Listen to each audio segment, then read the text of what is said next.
I am Sean Monk. And I'm TJ Cornwell. This is the Planet Film Podcast. Hey everybody, Sean here. Just wanted to jump in and let you know, due to everything happening in the world this week, we opted not to have a full show. We did, however, still record our review. So without further ado, let's get into it.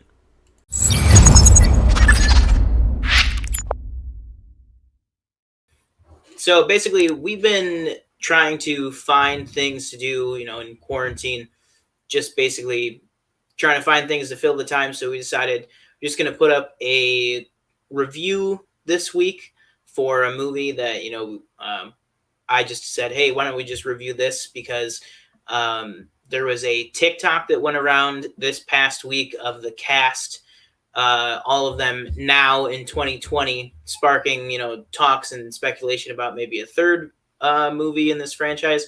So that brings us to today. We are going to be talking about Cheaper by the Dozen. The 2003 film stars Bonnie Hunt, Steve Martin, directed by Sean Levy. And so without further ado, let's go ahead and take it away. Okay, so I watched Cheaper by the Dozen, I think, for the first time today. I could be wrong. I might have seen it when I was younger. I don't remember. I was actually pleasantly surprised. I just thought I don't know what I thought it would be. I knew Steve Martin was going to be very funny, which he was. And then I was just we saw the mailman from Seinfeld. I was like, oh, a cameo there. Newman with the weight loss surgery. Yeah. I was like, oh, he got thin. Mm-hmm. We had Allison Stoner, and then the one daughter. What was her name? She's in the Santa Claus. Oh yeah. I was like, oh, what's she from? And then I IMDb'd it. I was like, oh, she's in Santa Claus 2 and 3, and I think she might be the first one. Overall, I thought it was a good family movie. Obviously, they have their difficulties in the movie, and they get through them. Spoiler for a however old movie, which is kind of what you expect from a movie a family movie like that. Mm-hmm. It kind of puts them at odds in the middle of the movie and then brings them back together at the end. One of the things I wasn't the biggest on is I just wished, obviously with a large cast of characters, you hope that they have time for every single character at least, and they kind of pick and chose which kids to focus on. So you had Allison Stoner, and then you had what was the ginger kid's name? Mark, yeah. You focused on him obviously at the end. Mm-hmm. And then you had the older, the second oldest, I want to say, sibling, and then Hilary Duff. Mm-hmm. And that was about it. I mean, you got a little bit of the twins, but they were kind of there just to create mischief. But overall, I thought it was a good movie. I don't think I could have grown up in a house I would have lost it after I just need privacy, I feel and in a house like that, I just don't think I would have had it. I'm actually is the second one on Disney Plus, I assume? Yeah. Okay, I'll probably end up watching the second one. I'm assuming it's around the same plot line, I'm guessing. No, it's actually pretty different. It's basically they go to a not a summer camp, but a family summer holiday at a campsite. And I think it's a campsite. And basically there's family games that they encounter another family that's big. I don't know if they have exactly 12 kids, but it's another huge family, and the dad of that family is Eugene Levy. And it's basically Eugene Levy and Steve Martin going head to head in different events, trying to prove who has the best family. So it's not, I would say it's not as good. It's probably just as funny, but it's definitely not a sequel that just rehashes the first one. Yeah. It's definitely it definitely just takes the family that we left at the end of the first one and is just well, what would they do in this situation? There were some things that I was where was it at one point? At one point when Charlie's the second oldest, the boy. Yeah, He that's was Tom like, Welling. he Yeah, was like, "Thanks for ruining my life." I was like, "Okay, that's a bit much." I go, Yeah. "You're just moving." Like Yeah. he literally just said like, "You're 4 hours away from your girlfriend. You go visit her anytime you want." And he gave him a car. Yeah, he gave him a car. Yeah, he Exactly. gave him a car. I also, I mean, I already knew this. Kids, cruel, not good. Not kids. Usually not good people. Especially Allison Stoner, Sarah. Yeah. She is very ruthless with the meat in the underwear. Yeah. Like I thought like that. Like, but like when like Mike, right? That's his name. I always forget. I'm bad. Which one? The ginger kid. No, Mark. Mark. When he walks into his room and he goes, "Oh, hi, Mike," and I'm like, "Oh my god."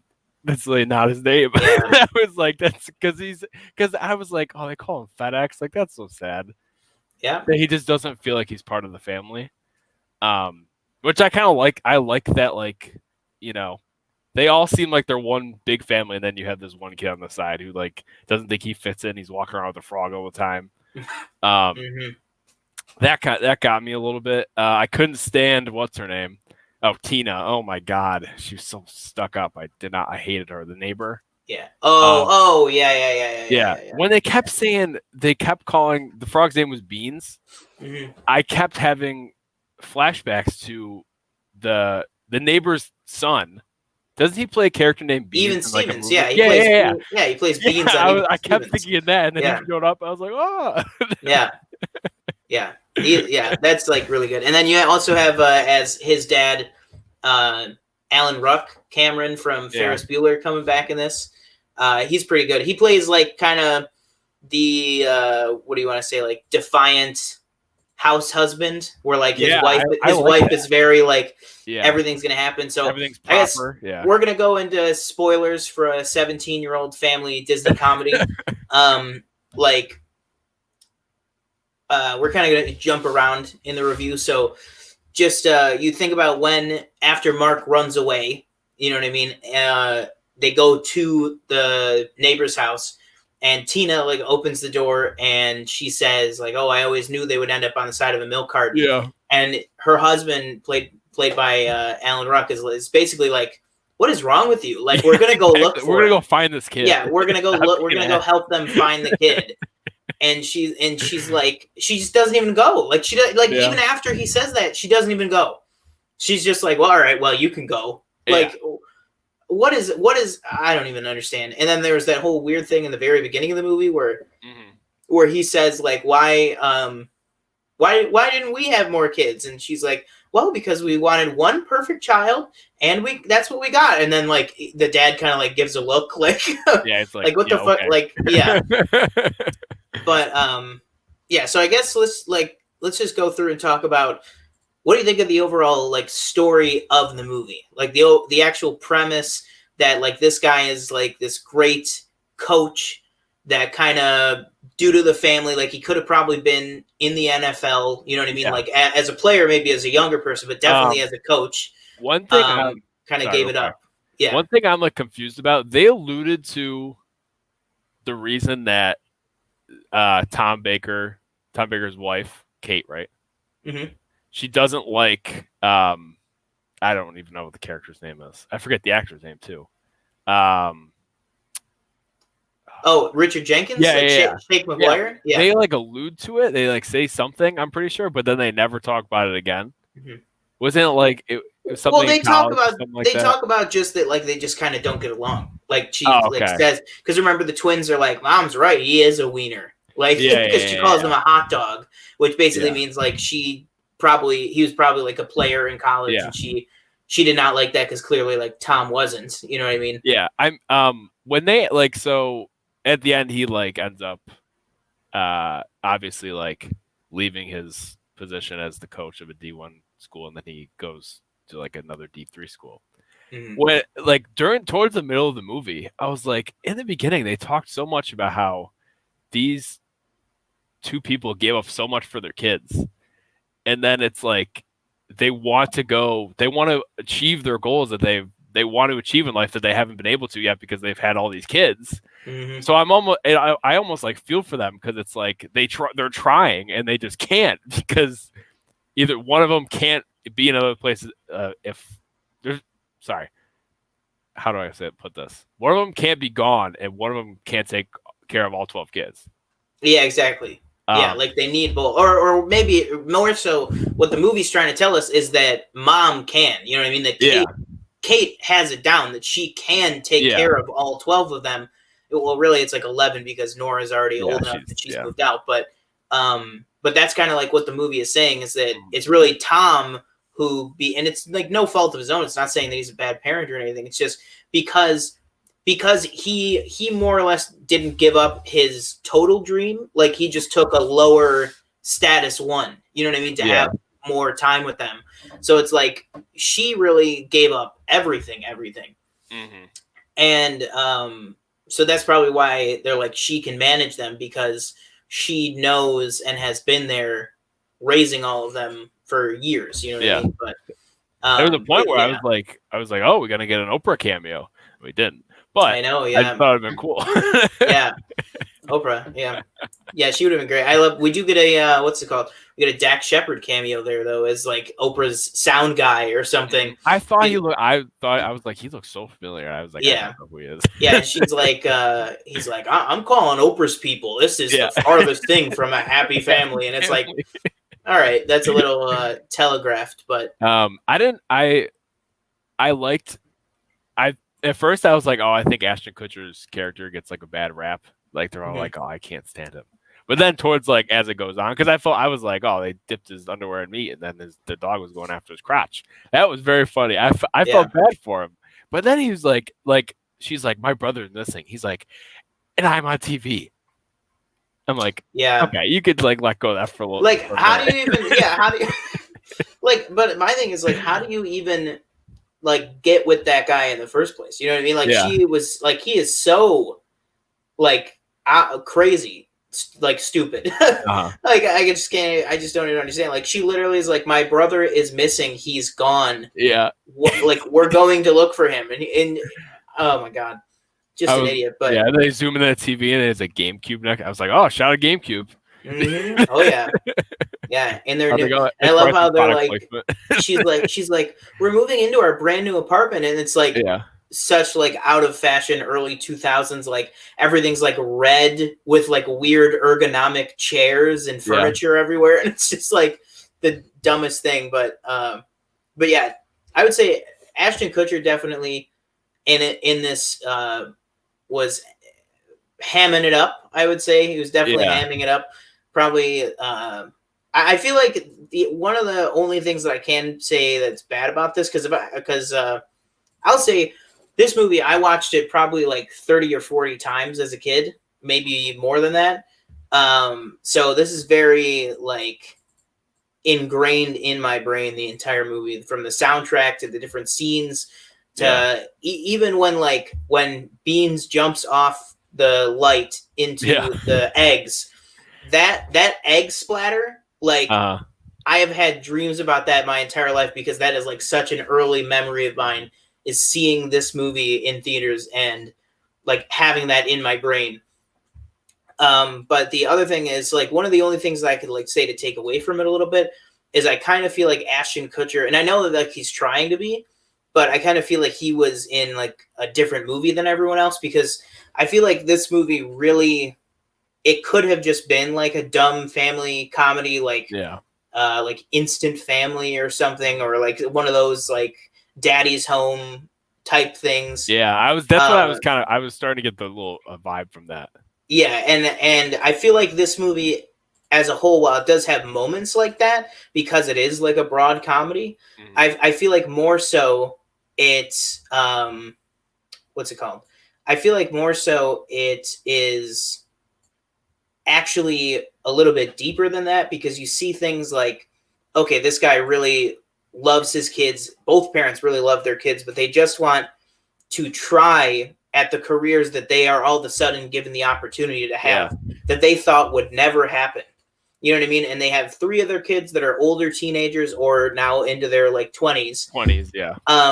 And they kind of feel like they're at that place that they can maybe take that leap.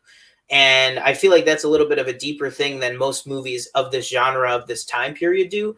Even little things like when you first see the establishing shot of them going to Lincoln College, the college that Tom is teaching at or is coaching at Yeah. in the beginning of the movie. The establishing shot is the stadium and the seats, and it goes through and it shows that almost every single year that he's been coaching, they've won the championship. Mm-hmm. And it's just something little like that other movies I feel like wouldn't put in there. You know what I mean? That really shows that he is a fantastic coach, and it's just like little things like that. Because I mean, you could have Richard Jenkins come in and be like, "Come on, you're the best coach we got. We got to get you over to the Stallions." You know what I mean? But having him actually, having them actually show that he really is like a fantastic coach, both in, you know, how he treats his players and stuff, and like his assistant coach at the other school. But I just think this movie has little touches like that all over the place that really, really broaden out the story, where they could have just gone like the simple route everywhere. You know what I mean? Also, just like a really like a throwaway line that just kind of adds depth to, you know, kind of what these characters have been through, is like in the very beginning when you get the voiceover by Bonnie Hunt as she's talking about their family and stuff, and she's saying, you know, that Tom grew up with I think it's like 7 or 8 brothers and sisters, and then she says, you know, that her sister died when she was super young, so she never had any siblings after that. And it's just little things like that where it just gives you, it just shows you where these people come from. Mm-hmm. You know what I mean? That that I feel like other movies would not take the time to do that, if that makes sense. Mm-hmm. But that being said, you know, it is also just kind of like a slapsticky, like zany comedy. But yeah, I mean, I definitely think overall, I would say it's very good. One just stupid bone to pick I have with this movie. It's really dumb because I know they have to have like, it's just like, I'm like, how does he get on the train by himself? Yeah, that's true. I'm like, trying to think if they say possible. You're telling me this. I don't know how old he is. 10. He's walking around like a train station by himself, and nobody's like, "Hey, where are your parents?" Or like, "What are you doing?" Like, yeah. It's just something I like just jotted down when I saw it. I was like, how did he get on that train? But I mean, obviously you need him to run away, or you need something to happen that brings them all together, you know, at the end for like a resolution. But yeah, it was just some stupid thing that I wrote down. No, yeah, it definitely, yeah. But the other thing I just want to talk about too is that the house, like that house is amazing. Yeah, big house, freaking fantastic. And I think one of my favorite jokes in this, which is just so simple and so quick, is just when he falls, or when he's hanging from the chandelier with the neighbor, and he says, you know, oh, have you like whatever, and he's like joking around with him, and then the camera just like all of a sudden just stops shaking, and it just goes to a steady shot of Steve Martin, and he just says, so you know any good restaurants around here? Like that just like kills me, because like the music just cuts out, and just all of a sudden he just looks right at him and goes, so do you know any good restaurants around here? And then they fall, and he goes, he's welcome back anytime, and they're like, we'll set up we'll call. And yeah, like, exactly. No, seriously, anytime. He's like, no. Yeah, we'll call. And then also when he falls, he says, for the entire minute and a half I lived here, I always hated that chandelier. And then just the great scene that is the party scene for the neighbor's birthday, where he gets launched from the bounce house with the balls and crashes into him. Oh my god! Fantastic comedy there, and overall, I would say, I mean, is it a stupid movie? Yes, but I would say it's also it's fun. Stupid fun. I would say it's also a very fun movie. That's what I would say more than stupid. Is also fun. It's just a heartwarming family story. Yeah, exactly. At the end. I mean, you might see it coming like from a mile away. Like, I feel like, because they kind of basically, they point out, it's like, he is the outcast of this family. Everybody Yeah, calls him exactly. FedEx. Everybody says, "Why are you caring about that stupid frog?" Blah blah blah. Hmm. And then, of course, when he runs away, they find him at the end. They're all like, "I may call you FedEx or may say this, but you're still part of this family, and we wouldn't be cheaper by the dozen without you. We'd be 11, not 12." Yeah, he's the kid. The kid literally, he says, Yeah. that kid's name is Mike. I think Yeah. he's Oh, the one. okay. He's the one that goes like, we would be like 11, Yeah. and just that delivery to the camera is so like over the top. But yeah, overall, I would say for cheaper by the dozen, I would definitely recommend you should watch it. Hmm. I would probably give it, I would say like a 4 stars out of 5. I would say. Yeah, I think overall, good movie. Again, a nice, heartfelt family movie, which is something I probably wish. Honestly, I kind of wish I watched when I was younger because I realize it now. I don't think I did. Mhm. I gave it 3.5 out of 5 stars, and I think it's a definite watch. Yeah, I'd say definite watch. If you have Disney Plus, it's on Disney Yeah. Plus, and I would definitely say definite rewatch. I'd say the rewatchability of it is very very high. It's a quick movie. It's like an hour and 36 minutes Yeah, or yeah. something like that. Um, but yeah, I would definitely say to check it out and watch it if you have the time and the interest to watch it. To watch a good, Steve Martin comedy that maybe you haven't seen, or just a heartwarming like family fun type movie. But Mhm. other than that, I think that'll do it for our review of 2003's Cheaper by the Dozen. Tim, did you have any final thoughts or last things you wanted to add that you didn't bring up? No, that was it. That was about it. All right. Well, once again, my name is Sean Monk. And I'm TJ Cornwell. Remember to live your life 1/4 mile at a time.